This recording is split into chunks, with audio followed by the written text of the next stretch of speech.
very happy with today. But, first of all, I want to say, I haven't had a chance to say it, but, our 12th man, the fans and everything, thank you so much for the support you gave us this year. When all those teams were complaining about the fans and we was only a quarter full. So I can't wait till we fill that thing up next year and make it really miserable on the guys coming in here. But, great shout out to those guys and all of our people who support us. I mean, it's second to none, and very happy with everyone there and what we're doing. But very happy with today. Right now, we've got LJ Johnson to sign. As I say, it's a little bit not as low anticlimactic with all the numbers, but it was big getting him. I mean, he was huge. He's a great player. Very excited about what he can bring to us. Great. First of all, he's a great young man, very intelligent young man, great student, and then one heck of a back. I mean, big, physical, fast, very, very smooth. It's almost like you don't even realize how good he is by how little his nuances and making people miss and not wasted motion and getting vertical when he catch the ball, block. But just a tremendous player, and we'll be very blessed to have him, and very excited about that. And hopefully, we still got some other guys in the mix. We'll see what happens. But very excited about what the future's going to bring, and we'll add a couple more guys, probably through before this weekend's out. So very excited about it and ready to go. Questions? We'll start off with Gabe Bach from TexAgs.com. Yeah, Jimbo, I just want to ask you a little bit more about LJ. You've got some special backs on campus. How does he sort of complement when he steps right in here, complement what you already have? Well, I think he complements because he can do everything. And I think that's today's time.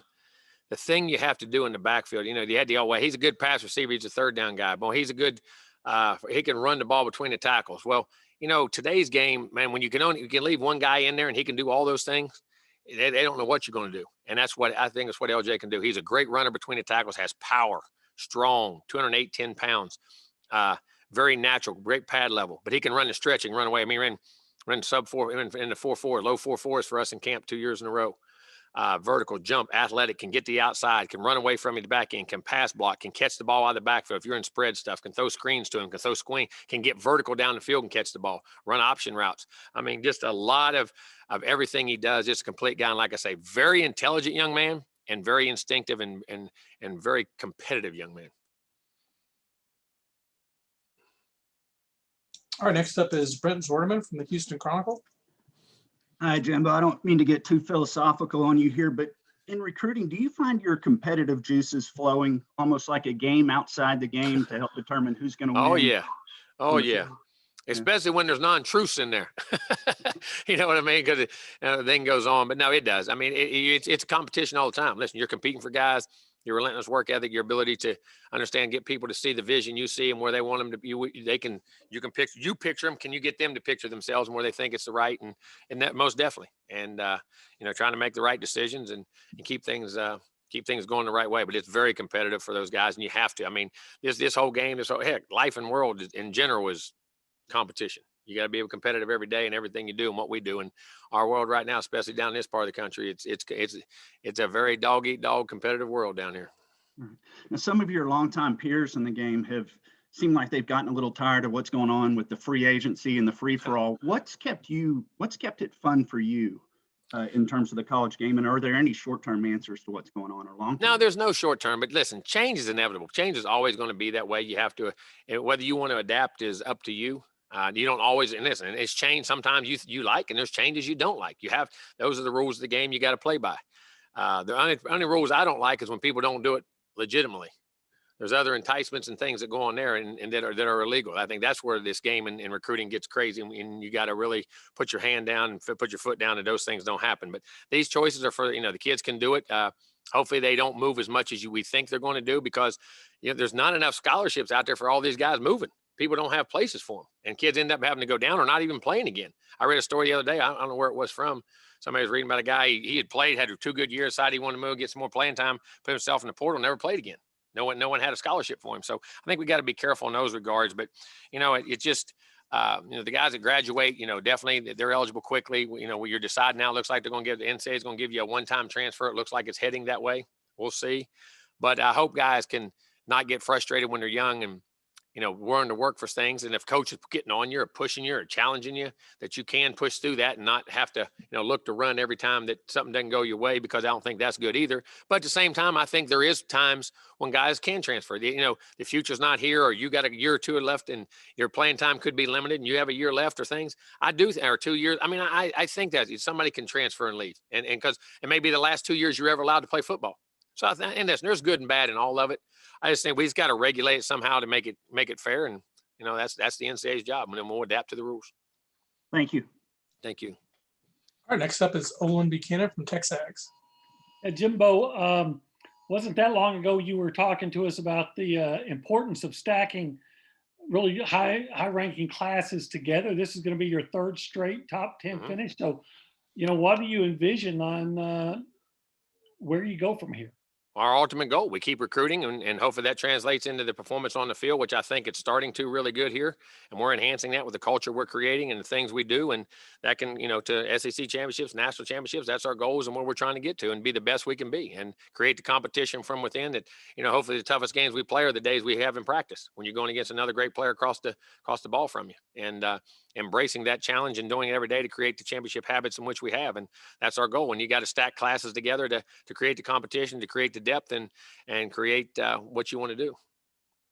And I don't think you were able to talk about Bryce Foster last time. So I just wanted to ask you if, how much did it catch you by surprise, or if it did catch you by surprise on that Zoom call when he announced his commitment to you?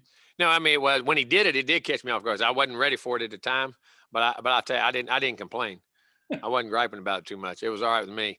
But just an outstanding young man. I think sky's the limit for him. Very gifted. Everybody thinks how big and strong he is, but what you don't realize is the athleticism, the lower body flexibility he has, the power he has, and it's why it creates the power, not just his upper body, his lower body. That's why he's such a great discus thrower. It's why he's such a great shot put thrower. I mean, he can create power from low to high, which is the way the football is played, and I think has a tremendous future. Powerful, smart, intelligent, likes the work likes the grind of playing. I say a lot of guys like to play ball, but they don't like to go lift weights. They don't like to go run. They don't like to do all that stuff. Bryce is one of those guys that really does, and I think has a tremendous future. Very intelligent guy, very competitive guy, and going to be a two-sport guy for us who's going to throw the shot and disc here also. Okay, thank you so much, Jimbo. Thank you. Next up is Christy from the Associated Press. Hi, Coach. Kind of to build on what Olin was asking you, how do you feel like getting these new guys in here next season will help you be able to build on what the momentum and what your team was able to do this year? Well, I think get them in, create the culture, and let our older guys show them how we work, what we do. But these guys are very talented. Listen, and you see it now. Freshmen are making impacts across the country. And you're recruiting these high guys. You got to get them on the field because they're too talented not to. You got to get them taught. You have to have them, and you have to have them for depth. You have to have them. Sometimes they become the big playmakers in what you're doing, or whatever it may be. But you're incorporating for the future because these guys are too gifted, and their ability to learn and older guys to incorporate them in. And that's what I'm happy too. Our older guys not fighting to say, you're not taking my position, which, all right, I'm going to fight my position, but I'm going to help you because I need you if we're going to win a championship. We all have to be in this thing together. And those young guys are very talented, and I love those guys coming in ready to play. And hopefully they'll learn the culture of how we do things and play the championship level. All right, next up is Mike Lucas from KAGS, and then we'll go Chuck. Hey, Coach, I know you guys still have some targets on the offensive and defensive line who are yet to commit, but when you look at this group as a whole in the trenches, could you ever have imagined a haul quite like this when this class started taking shape? Heck yeah, that's what I wanted. That's what we got to get to. But that is the key. You got to have it, and we've got it across the board. I'm very excited about our offense, defensive lines. You're exactly right. I think we got guys that are going to be great football players here, and I think have a lot of chances to hopefully play on Sundays when they get out of here. And some size, length, more importantly, very intelligent, sharp, good young guys, very competitive. Not only athletic and powerful, but have all the other tools, because listen, intelligence and being able to process information is so critical to your advancement in this game. And I think we've got those guys in this class, and I can't wait to get those guys and working with them. Thank you, Coach. Thank you. Next up is Chuck Carlton from the Dallas Morning News, and then Travis Brown. Jimbo, is it easier now? Is it, I guess, an easier sell now with the success you had this past year than when you first arrived at A&M? No doubt. Because people didn't know me, didn't know what to expect, how we were going to play, how we were going to perform. schemes and things we had. And I think then the success on the field is definitely. So I think we branded ourselves that, hey, we're a team that's going to be up there and contend for championships each year. We're a national team. We're going to be in that top group of people. We've recruited well, and they're starting to see the results on the field. So I think it's been, I don't say easier, because it's never easier to go recruit great players. You can recruit players and sign guys and sign some really good players. You want to sign the elite guys, those guys that put you in the championship, I don't care. That's always hard, because there's only a limited guys and everybody wants them. So that's always hard. But the information we're taking, the resume we're taking, and the things we're doing can match up. So it's making it much better. And a quick follow, slightly off topic, but your plans for spring practice, and does the pandemic enter into it? Do you move back spring at all a little bit because of that? We'll come in March, and then we got a spring game set for April 17th. So hopefully they've got the date where you can't come on campus at April 15th. If that doesn't change, then we'll be allowed to have fans and recruits and things on campus. If that changes, we'll have to adjust. But we're going to keep it right there with the spring games there, and we'll start right in the back end of March, kind of where we're at right after the normal spring, where the normal spring break would have been that very next week. So we'll start the same, and it works out perfect on April 17th for our spring game. Next up is Travis Brown from the Brown College Station Eagle. Hey, Coach, two questions. First, I know a little bit last signing day we talked about how different this signing year was because of the pandemic, because of the not being able to travel and whatnot. How was this last few months different from you, and what things did you have to do differently to get these last few players that you're going to get for this signing day? Well, I mean, the same thing. It turned into Zoom and calls and texts and all that, doing it at home and just being a relentless at it, and having our staff did a great job. I mean, that's why I say hands off to Marshall and the guys who ran our recruiting staff and did the things they did. The Zooms were so informative and so detailed and so well done. From the technology, from the 12th man helped us, and all the people and all the things we had down there, 12th man productions and the different things we were able to get out. People saying our Zooms were better than everybody. We were more detailed. We get more information, saw more things. And I did a great job. And then our coaches building those relationships and spending that time. And, that's what it eventually gets down to. And we had the resources to be able to do it. And our people did a great job of it. And I know you want to be able to see these players face to face, sometimes go sit in their homes, but does being able to do this with the Zoom and those resources, does that make it a little bit more efficient that you can? No doubt, because you can still visually see each other, talk to each other. And it's the only thing, it's the next best thing possible. It's nothing like face-to-face contacts. Nothing like watching a guy work out in person, nothing like watching a guy practice in person or play in person, but it is the next best thing. And it's amazing. I'm just glad we have it, because without it, it really would have been tough. No, I said two, but I can't count. So one more. I know you mentioned earlier a little bit talking about some non-truths out there and some things like that. I know that happens every year, but you brought it up twice. Is it something that happened a little bit more this year? No, there's nothing there. I mean, it's just the nature of the beast and what it is. Thanks, Coach. Okay, let's go to Andrew Hattersley from Gig'em 247. Yeah, Coach, wanted to ask you about Kenneth Phillips and just kind of his journey back from his injury and what kind of vision you have for where he fits in the defense. We'll see where he is and where his development is, and our medical staff will look at him and what goes on and what happens, and we'll try to put him in the best position to be successful, and what he can and cannot do. That will be up to the doctors and where he goes, and we'll see from there. But he was a very gifted young man before his injury, and hopefully he'll get back to that. And did the depth that you kind of have at the linebacker position, did that allow you to kind of target some other positions? Yeah, we do. You have to, and you have to do that. And for classes and guys, and you have to, it's not always, that's the only position we didn't take on the whole group, but the rest of them, we got a lot of depth in, and we have some really good players coming back. So it'll be a heavy group next year, hopefully. Thanks, Coach. All right, we're getting near the end of the question queue. If you have questions, send me one, but right now we'll go to Gabe Bach from Texas. Yeah, Jimbo, how thrilled are you with the way you've been stacking up defensive back classes, and what can you tell us about this group? Well, I mean, one, I think I love the length.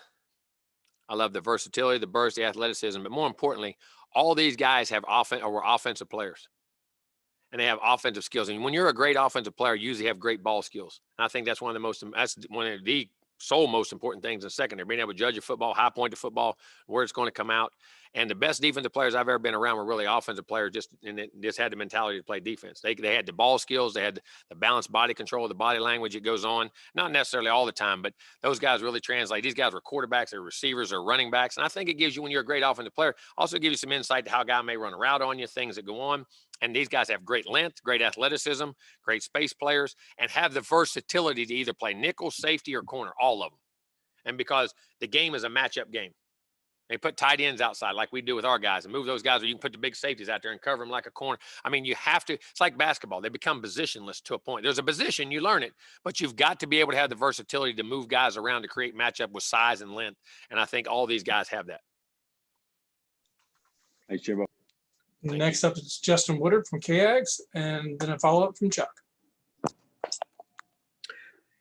Hey, Coach. Want to talk receivers if we can real quick. Obviously, Banks, versatile player. Didn't see a lot of the other receivers, young wise this year. How do you see that group playing out in spring ball? Oh, I think it's going to be great. I think some of those young guys have really come on. They've done a good job. At the end, they were ready to play. We just didn't get it mixed in with some tight games, but I think they're going to be ready to push some of those older guys. The young guys coming in will be Keith Brown and Shadrack. I think those guys will get in there. And like I say, there's a lot of ability inside, outside guys. The best guys are going to play, and we'll create that competition, see who can do it. Quick follow-up on that. You mentioned positionless, Coach. A lot of those guys, can they go inside or out, or do you like to keep them at a certain spot? No doubt. They can go in the slot or go outside and play both sides. And I think that's very critical in today's game. All right, let's go to Chuck Carlton and then Britton Swerman. Jimbo, all these recruiting sites and services have their own form for recruiting classes. We do too in the media, but how do you judge whether you got the job done or not, at the end of the day? By my own evaluation. I don't mean this in any area. I'm not going to let anybody else judge players and tell me. If somebody's got to tell me who's a good player, I don't need to be the head coach. And what we do, and also the need we have. And here's what you understand. Scheme, system, attitude, competitive nature. There's a lot of players in this world that are great players that weren't at the top of the recruiting bug. And there's a lot of great ones that are at the top. I mean, it goes either way. But I'm going to tell you, your psychological disposition to compete, your intelligence level to be able to process information, your ability to be part of a team, your ability to make a difference, and also what scheme do we have that allows that guy to be successful? I mean, you look at some of our top guys right now, if I'm not mistaken, wasn't Nia Smith a 3-star? Wasn't our tight end Wiedemeyer a 3-star? Wasn't Spiller? Spiller was, he was a 4-star. I mean, there was guys there that are very good. And you look at the NFL, I don't think Tom Brady wasn't the highest recruited guy. Drew Brees wasn't the highest recruited guy. I mean, it goes across the board that they fit into system, they fit into scheme. There's two things. You got great players that do it, and you got to have them in athleticism, size, speed, which is great. But then you got other guys that can really play the game. And you can picture that niche where they fit into you and what they do and how they do it and how successful. That's what makes football such a great game. There's such a difference of players that can have success and still win games, along with great players who can do that. So you got to have a mix of things and to recruit to your system. So, and how their production is. At the end of the day, how productive have they been? How they helped your football team? Next up is Brent Swerman from the Houston Chronicle, and then Mark Passwaters. I don't believe we visited with you since the schedule came out. At first glance, it seems like it shapes up as a favorable one for you. Just wanted to ask your impression. When did an SEC schedule ever be favorable? Tell me when an SEC schedule is ever favorable. Or SEC I'll trade with all the other conferences in the country. I promise you. No, especially an SEC West one. No, but that's why you play in this league, to be able to go play those great venues. We got a great game with Colorado on the road out there in Denver. Open up these other Power 5 teams and non-Power 5 teams are very athletic and good teams. So, I like our schedule. I mean, it is what it is. It's going to be the same and in our crossover games and where we go. But, we're going to have opportunities. And that's the one thing, you get through those schedules, you're as good as anybody in America. And also, did you have any previous relationship with Steve Sarkisian, and wanted to ask you about Texas's hire over there as well? No, I never did. I mean, I've known Steve. I bumped into him, said hello. I respected what he's done. I think he's been a good coach wherever he's been, and studied film of him, things he did on offense, things he did when he was they were at SC or Washington, or I always look around, but I've always had great respect for Steve. Know him, to speak to him, say hello, and all those things. Never spent a lot of personal time with him, but I mean, Steve's a great coach, and Texas has got a lot of resources in a good place. So again, whoever, it don't matter who's it's going to be whoever's there is going to be tough, and we got to do a good job of recruiting and winning our battles. Thank you, Jimbo. Thank you. All right, we'll wrap it up with Mark Passwaters from Rivals.com. Jimbo, we didn't get a chance to talk to you about Elijah Jody since he's officially signed after we talked to you last. So I wanted to ask about your thoughts on him and basically just the depth you now have at defensive end. Well, I mean, and there's another guy who's a big end that can run, change direction, has power, can go inside and be a pass rush guy, can be moved around to create mismatches. And they, like those guys up front, the versatility in which they create. Very good player, long, heavy-handed, strong, athletic. I mean, I love him. I love him. How about just the depth that you've got at the position now, bringing with him and Shamar and Tunmise and just the guys you already got on campus? Well, you do, and then some of those guys will be older, but you got to have that. Listen, you keeps your rotation fresh, keeps guys fresh, not just in the game, but like that schedule we just talked about. You're going through an SEC schedule, and another part of your off season, you're in game 11, 12, then you get a couple playoff games, you get a couple. If you're in a conference championship game, it's like an NFL season. And back when you can keep that rotation fresh early in September and October and have success, and then you get to November, December, and those guys are still fresh-legged, fresh-bodied, and can keep that going. It's huge. And those up front guys, and then you got to understand there's going to be injuries up front. Just Michael unfortunately got hurt last year. That's part of the game, and having that depth and guys ready to go. So how quickly we can get those young guys to go, it's going to help us in our rotations and depth for the whole year, and if any injuries occur. Okay, you just reminded me. You got Michael Clemens back, so if you'd be willing to talk about getting him and Miles Jones and Keldrick back. Oh yeah, excellent. Along with Peavy, we had Peavy back in that group too, and they got Aaron Hansford back in that group too. So I mean, we got a lot of guys that can play that do that. You got a lot of experience, and it's important to keep those older guys being around. The culture of how we do things and how we think and what's gotten us here, I think is very important. Translating not only on the field to these guys, but off the field and all the things in which we do. All right, thanks. Thank you. All right, that's all the questions we have for you, Coach. Thank you. Thank you, guys. Thanks, Jimbo.